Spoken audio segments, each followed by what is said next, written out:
윤 사건 공수처로 이첩이 됐습니다. 검찰에서 공수처로 가는 겁니다. 그럼요. 어제죠? 공수처장이 윤석열 대통령과 관련된 얘기 좀 꺼내놓은 게 있습니다. 들어보시죠. 수사진하고 협의해서 체포영장에 의하는 것이 가장 적법 절차에 합하다라는 결론을 내렸습니다. 그에 따라 가지고 요건이 되는지를 지금 검토하고 있으니 체포영장과 구속영장에 대해서는 공무상 비밀 등을 이유로 그 영장의 집행을 방해할 수 없습니다. 그런 사태에 대비해서 저희 공수처는 공수처장 명의로 특수공무집행 방해와 직권남용 권리행사 방해죄로가 성립될 수 있음을 경고하는 공문을 보낼 예정입니다. 자, 그동안 다갈래의 수사가 벌어지고 있어서 혼란스럽다. 그러니까 경찰과 공수처가 같이 가고 있었죠. 그전엔 또 따로 가고 있었어요. 근데 같이 가기로 했죠. 공조본을 만들어서. 그리고 검찰은 또 검찰대로 수사를 합니다. 예컨대 윤석열 대통령에 대한 체포, 이 건도 동시다발로 진행이 됐었죠. 자, 그러다 오늘 뭔가 하나가 정리가 됩니다. 화면으로 보시죠. 자, 검찰에서요. 공수처로 이첩을 한 게 있습니다. 뭐냐면 윤석열 대통령 그리고 이상민 전 장관과 관련된 이 사건은 공수처로 넘깁니다. 오늘 검찰과 공수처 관계자가 만나서 합의를 한 겁니다. 그리고요. 나머지 그러니까 지금 군 사령관들 뭐 다수 지금 구속되고 조사받고 있죠. 이런 군 관계자 등 다른 피의자 사건은 그대로 검찰이 수사를 하겠다. 다만 윤석열 대통령, 이상민 전 장관 사건은 공수처로 넘깁니다. 이게 오늘 결정이 났습니다. 자, 노희본 변호사 나와 계신데요. 안녕하십니까? 네, 안녕하세요. 우선 궁금한 거는요. 왜 이 두 사건, 윤석열 대통령, 그다음에 이상민 전 장관 건만 넘겼을까요? 예를 들면 김용현 전 장관 건 같은 경우는 왜 포함이 안 됐을까? 이 두 건만 넘긴 이 이유를 뭐라고 봐야 되는 겁니까? 뭐 제가 다 할 수는 없고요. 예. 우선 제가 보기에 이제 공수처에서 계속 사건 이첩 요청을 여러 차례 하지 않았습니까? 예. 그 점에 대해서 이제 검찰도 나름대로 좀 부담감을 느꼈을 것 같고요. 예. 또 공수처법에 보면은 사건의 진행 정도, 그다음에 수사의 공정성 예. 등과 관련해서 공수처가 수사하는 것이 적정하다라고 하는 경우에 이첩 요청을 할 수 있고. 예. 해당 이첩 요청을 받은 수사기관에서는 이첩을 해야만 되도록 그렇게 규정이 되어 있습니다. 그런 점에서 이제 검찰도 나름대로 수사를 신속하게 이제 앞서가고 있었지만 상당히 그 공수처의 이첩 요청에 대해서 좀 뭔가 대응을 해야 될 필요가 있었다고 좀 보여지고요. 예. 그 다음에 또 중요한 것은 지금 검찰의 어떤 수사에 대한 어떤 공정성, 신뢰성에 대해서 좀 많이 좀 의문을 제기하고 있지 않습니까? 예. 이제 민주당 측에서는 예. 그런 점에서 검찰도 지금 수사를 진행하면서 좀 부담을 느꼈을 수도 있고요. 또 하나는 법원 행정처장도 이제 얘기를 했지만 그 검찰이 내란죄에 관한 수사 권한이 원칙적으로 없다. 예. 그런 관점에서 지금 수사의 어떤 공정성보다도 이제 공소 제기를 했을 경우에 뭐 증거 능력의 문제라든가 위법 수집 증거 능력의 배제라든가 예. 공판 과정에서 굉장히 그 법적인 다툼이 예상되는 하자가 생길 수도 있습니다. 예. 그런 위험 부담도 있기 때문에 예. 지금 이첩 요청 마감 시간이 아마 오늘로 알고 있습니다. 그래서 나머지 수사 부분에서는 일단은 이첩을 한 건데 예. 그러면 왜 대통령과 이상민 장관만 그렇습니다. 나머지 피의자들도 있고 조사하는데 그거는 왜 남겨두는 겁니까? 근데 이제 지금 사건의 진행 정도로 보면 대통령과 이상민 장관은 전혀 아무런 수사가 이루어지지 않았습니다. 예. 그렇기 때문에 처음부터 공수처에서 대통령과 이상민 장관에 대해서는 수사가 진행될 가능성이 있다고 보여지고요. 또 예. 이미 지금 검찰 특수본이 수사한 사람들은 예. 이미 구속영장이 다 발부됐습니다. 그렇습니까? 그래서 아마 조만간 구속영장이 이제 최장 20일이기 때문에 예. 공소가 제기될 가능성이 높아졌어요.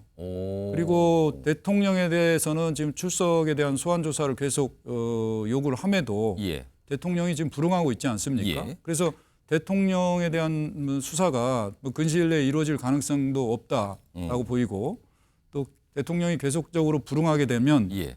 검찰도 상당히 뭐 강제 수사나 체포영장을 받아서 이제 강제 수사에 돌입을 해야 되는데 예. 그런 이제 사실상의 어떤 큰 부담감이 있었기 때문에 차라리 예. 공수처의 요구도 이제 이행을 하고 또 뭐 검찰 수사에 대한 어떤 신뢰성이나 공정성에 대한 어떤 대응을 하는 예. 답변을 하는 형식으로 해서 이첩을 한 것이 아닌가 이렇게 추정은 됩니다. 지금 말씀하시는 건 잠시 속보가 나오는데요. 경호처 관련된 내용이에요. 경호처 쪽에서 뭔가를 이제 거부했다는 내용이죠. 지금 대통령 경호처 공조본에, 그러니까 이거 경찰 쪽이잖아요. 경찰과 공수처가 포함되어 있는데 공조본에 서버 압수수색 불허를 통보했다. 협조하지 않겠다는 얘기네요. 지금 이런 모습이 나타나고 있는데, 자, 노희범 변호사님, 그러면은 윤석열 대통령과 관련된 수사는 이제 공수로 넘어간 거예요. 검찰에도 이첩을 했으니까요. 그러면 그렇습니다. 지금 많은 분들이 가장 궁금해하고 주목 있게 보고 있는 게 과연 공수처가 지금 수사에 불응하고 있잖아요. 협조를 안 하고 있어요. 그렇다면 이런 경우에 통상적으로는 체포영장 또는 긴급체포 또는 체포영장을 발부해서 체포하는 건데 과연 공수처가 체포를 할 수 있습니까? 지금 이 상황에서? 법치국가에서 예. 법에 따라서 수사를 한다면 예.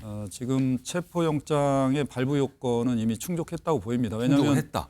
대통령이 지금 수사에 불응하고 있지 않습니까? 그렇습니다. 예, 그렇기 때문에 그리고 이제 내란죄 혐의에 대해서 부인하고 있고 예. 그렇기 때문에 증거인멸의 우려도 있고요.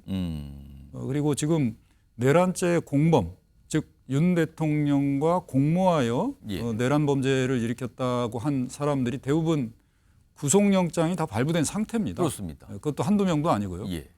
그 대통령은 중요임무 수행자 위에 있는 내란의 우두머리 혐의로 지금 받고 있는 사람이거든요. 예. 그럼 죄책에 비춰봐서 그 낮은 등급의 중요임무 수행자들이 다 구속이 된 상황에서 곧 공소가 제기돼야 되는데 내란의 우두머리에 대해서 지금 수사를 안 하고 있다. 예. 이거는 형평도 맞지 않고 예. 어떤 범죄의 중대성에 비춰봐도 지금 수사는 빨리 신속하게 이루어져야 될 필요가 있는 사안이거든요. 예. 그런 점에서 지금까지 대통령이 보여온 어떤 뭐 태도라든가 그리고 수사가 신속하게 이루어져야 될 필요성 그리고 공범들에 대해서는 이미 구속이 됐다는 점 예. 이런 전반적인 상황을 종합적으로 검토해 보면 공수처로서는 수사기관으로서는 예. 체포영장을 발부해서 적법하게 예. 영장 집행을 통해서 강제 수사에 돌입을 할 필요성이 생긴 것이다.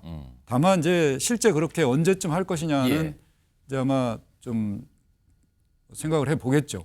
여러 가지 상황을. 그러면은 조만간 체포에 대한 시도를 할 것으로 봐야 되는 겁니까? 아니면 그 과정은 조금 더 걸리고 계속 소환을 반복적으로 요청하는 걸로 봐야 되는 겁니까? 지금 뭐 경찰 특수수사단에서도 예. 지금 뭐 1회, 2회 지금 출석 요청을 했고요. 예. 검찰 특수본에서도 지금 2회 출석 요청을 했습니다. 예. 그리고 전혀 응하지 않았습니다. 사건이 이첩이 돼서 공수처에 갔지만 공수처에서도 또 1회, 1회, 3회를 처음부터 할 것 같지는 않습니다. 이미 지금 뭐 소환에 불응했던 점은 예. 분명하니까요. 이미 이제 소환하겠다고 했는데 응하지 않은 게 이게 있단 말이에요, 이미요. 예, 그 점은 충분히 공수처에서 예.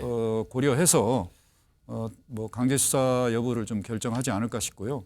그 시기를 뭐 저희가 뭐 판단하기는 좀 어렵지 않을까. 방금 봤지만 경호처에서는 오늘도 협조를 안 하겠다, 못 한다, 약간 이런 상황까지 불거졌는데 이게 어떻게 되는지 모르겠습니다. 많은 분들이 이제 그 부분에 대해서 굉장히 주목을 하면서 좀 보고 있는 상황이고요. 이런 가운데요. 지금 뭐 반복적으로 설명이 됐지만 윤석열 대통령이 헌법 헌재의 심판 절차 여기에도 지금 뭐 별다른 응항이 없고요. 수사도 당연히 응하지 않고 있는 상황입니다. 이게 좀 반복되는데 근데 담화를 탄핵소추안 통과 전에 여러 차례 얘기를 했거든요. 윤석열 대통령이요. 근데 여기에서는요. 뭔가 얘기를 좀 꺼내놓은 게 있었어요. 들어보겠습니다. 저는 마지막 순간까지 국민 여러분과 함께 싸우겠습니다. 국민 여러분에 대한 저의 뜨거운 충정만큼은 믿어 주십시오. 저는 결코 포기하지 않겠습니다.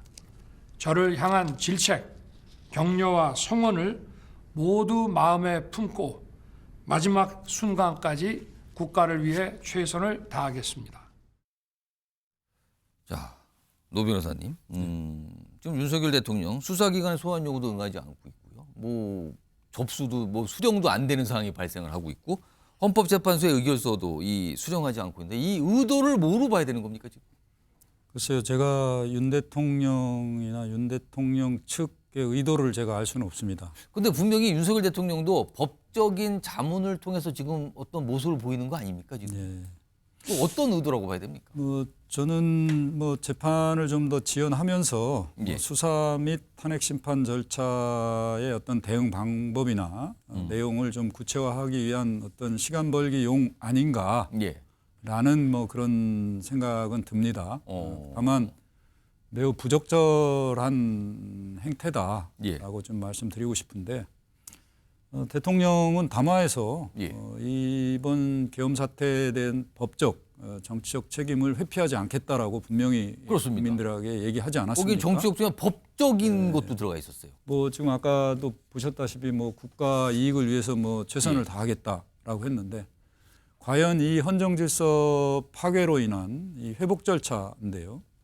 이 헌법과 법률에 따라서 이루어지는 탄핵 심판 절차나 이 내란 범죄에 대한 수사에 대해서 이렇게 불응한다는 것은 예. 매우 지금 본인이 말한 어떤 담화 내용하고도 전혀 맞지 않고 예. 저는 뭐 이런 생각이 듭니다. 그 윤 대통령이 이 공정과 상식이라는 이 캐치프레이즈를 기치로 해서 그렇습니다. 대통령까지 당선되신 분 아닙니까? 예. 그분이 가장 지금 하는 모습을 보면 가장 불공정하고 몰상식한 행동이거든요. 예. 그리고 이 지금 이 탄핵 정국에서 얼마나 국정이 혼란스럽습니까? 예. 그리고 국민들이 불안해하고 예. 최소한 이런 점을 생각해서 우리 국민과 국가를 위해서 이 절차적으로 진행되는 부분은 본인이 충실히 따라줘야 되는 것이다. 저는 이거는 진짜 호소드리고 싶어요. 예. 그래서 더 이상 이런 정책 혼란을 가중시키지 말아달라라고 지금 말씀을 드리고 싶습니다. 솔직히. 어제 윤석열 대통령의 변호인 중에 한 분인 석동현 변호사 기자들한테 설명을 했어요. 내일도 기자들과 만나서 뭔가 설명하는 거를 예고한 상태인데 어제 나온 얘기 좀 볼까요? 잠시 아까 화면에 지나갔었습니다. 기본적으로 법 절차를 존중하고 따르겠다 이런 입장이다. 그런데 이 뒷부분이군요. 탄핵으로 직무가 정지됐지만 엄연히 현직 대통령 신분이다. 대통령이 오란다고 가고 그런 것은 아니다. 소환에 응하지 않겠다라는 걸로 지금 보이는데 다시 한번 명확하게 했어요. 그런데요. 우리는 탄핵의 경험이 있죠. 지난 2017년 박근혜 전 대통령과 관련된 내용인데 당시에 탄핵 판결문 내용이 다시 회자가 됩니다. 그 내용 준비했습니다. 보시죠. 피청구인은 대국민 담화에서 진상규명에 최대한 협조하겠다고 하였으나 정작 검찰과 특별검사의 조사에 응하지 않았고 청와대에 대한 압수수색도 거부하였습니다. 피청구인의 일련의 언행을 보면 법 위배 행위가 반복되지 않도록 하여야 할 헌법 수호 의지가 드러나지 않습니다. 국민의 신임을 배반한 것으로 헌법 수호의 관점에서 용납될 수 없는 중대한 법 위배 행위라고 보아야 합니다. 자, 노희범 변호사님. 최근에 윤석열 대통령 지금 저희가 소개해드렸어요. 수사, 그다음에 헌법재판소의 그 절차 관련된 거 수령하지 않고 수치하지 않고 거부하고 있고 이런 모습인데 이게 향후에 헌법재판과 관련해서 헌재 심판과 관련해서 악영향을 미치는 상황입니까? 이거 어떻게 이해해야 되는 겁니까? 지금? 당연히 그럴 거라고 저는 생각됩니다. 헌법재판소의 탄핵 심판에 뿐만 아니라 예. 수사 및 재판에 있어서도 재판에서 뭐 유죄가 인정될 경우 법정형을 정할 때 예. 매우 불리하게 작용할 가능성이 높다라고 보는데요. 지금 아까도 보셨습니다만 박근혜 대통령 때 탄핵 심판 결정문에 예. 분명히 박근혜 대통령이 담화문에서 수사에 적극 협조하고 국민에게 진정으로 반성한다라고 했는데 예. 박근혜 대통령이 탄핵이 가결될 때까지 전혀 지켜지지 않았습니다. 예. 뭐 특검 수사에 나가겠다라고 안 가고 뭐 변호사와 조율이 안 됐다고 안 하고. 저는 이 윤 대통령이 바로 박근혜 대통령 때 그 전철을 되밟고 있다. 뭐 변호인이 선임이 안 됐다. 예. 뭐 심지어 박근혜 대통령도 그렇지는 않았거든요. 헌법재판소의 탄핵 절차에 대한 서류를 송달받지 않는 정도는 아니었습니다. 예. 그 점에서 좀 매우 실망스럽고, 그렇다고 해서 헌법재판소에서 뭐 탄핵 심판 절차에 관한 뭐 송달이 안 됐다고 해서 재판 절차가 지연되지는 않습니다. 예. 이미 탄핵 심판 절차가 진행되고 있다는 거 대통령이 모르겠습니까? 아마 전 국민이 다 알고 있는데. 예. 그렇다면 이 송달이라는 거는 개인 소송 간에 내가 어떤 소송이 진행되고 있는 것을 알려줘서 예. 그 소송 절차에 참여하라는 절차기의 참여를 보장하는 거거든요. 예. 그럼 이미 소송 절차가 진행되고 있다는 거 다 알고 있지 않습니까? 예. 지금 대리인단은 직접 뭐 어떻게 기본적인 뭐 법과 절차를 준수하겠다라고 얘기를 하고 있고요. 그렇다면 이미 대통령은 탄핵 심판 절차가 진행되고 있고 준비기일이 27일 날 있고 예. 다 알고 있기 때문에 사실상 송달이 간주된다. 그래서 뭐 탄핵 심판이라는 것도 이제 헌법 재판의 성질에 반하지 않는 한 민사소송법이나 형사소송법이 준용되긴 하지만 대통령에 대한 탄핵 심판에 있어서는 이 정도면 충분히 송달이 됐다고 보고 재판 절차 참여에 대한 절차 보장권이 주어졌다. 따라서 헌법재판소는 아마 이 예정된 그 재판 절차에 따라서 예. 진행될 거다라고 생각이 됩니다. 자, 일단 윤석열 대통령 그리고 수사 관련된 상황 전해드렸는데요. 지금 정치권에서 여야가 대립하고 있는 건이 바로 헌법재판관 추가 임명건입니다. 3명 공석이거든요. 지금 여야가 이 3명에 대해서 뭔가 처리해야 되는 상황인데 이게 지금 약간 생각과 달리 가고 있는 것 같아요. 일단 그 주제로 좀 가보겠습니다. 키워드 보시죠.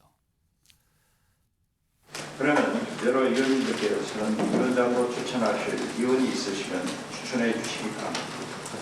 불러보겠습니다. 제420회 국회 임시회 국민의힘 의원들이 참석하지 않으셨는데 저 앞에 뻥 뚫려 있는 저 모습 보면서 저도 정말 안타깝다는 말씀을 드리면서 헌법재판소 재판관 마은혁, 정계선, 조한창 선출한 심사를 위한 인사청문회를 각각 12월 23일 오전 10시 같은 날 오후 2시 및 24일 오전 10시에 실시하도록 하겠습니다.